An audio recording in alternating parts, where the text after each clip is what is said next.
আসসালামু আলাইকুম। আজকে আমি কথা বলবো যে এখন এই সময় আমরা কি ধরনের গরু আমরা শেডে বা খামারে তুলবো। তো ঈদ পার হয়ে গেছে প্রায় 1 মাসের উপরে।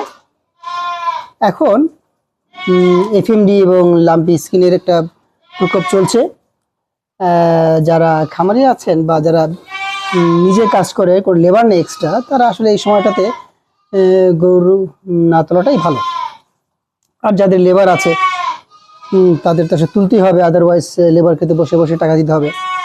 সেই ক্ষেত্রে আপনারা দুইটা কাজ করতে পারেন। একটা হচ্ছে আপনারা এই ফ্রিজিয়ান, যেগুলা 2 দাঁত 3 মণ 3.5 মণ ওজনের, এই ধরনের গরু কিনতে পারেন। অথবা দেশি 2.5 মণ 3 মণ এই ধরনের দেশি গরু আপনারা 3 থেকে 4 মাসের প্রজেক্টে আপনারা গরু আপনারা তুলতে পারেন।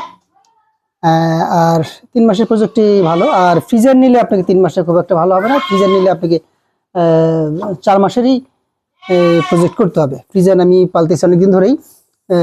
ফ্রিজিয়ান খুব একটা মাংস ধরে, কিন্তু ফ্রিজিয়ান খুব একটু স্লো আগায়। এবং অবশ্যই গরু আনার পর আপনারা জীবাণুনাশক দিয়ে স্প্রে করবেন এবং কৃমিনাশক করবেন। এবং তারপর হচ্ছে এদেরকে মেটাবলিজম ডেভেলপ করার জন্য ক্যাটাফস দিতে পারেন অথবা বি কমপ্লেক্স দিতে পারেন। এবং তারপরে এদেরকে 1 থেকে 1.5% লাইভ ওয়েটের অনুযায়ী আপনারা দানাদার খাবার দিবেন। আর পর্যাপ্ত ঘাস তো থাকবেই। ঠিক আছে, আসসালামু আলাইকুম।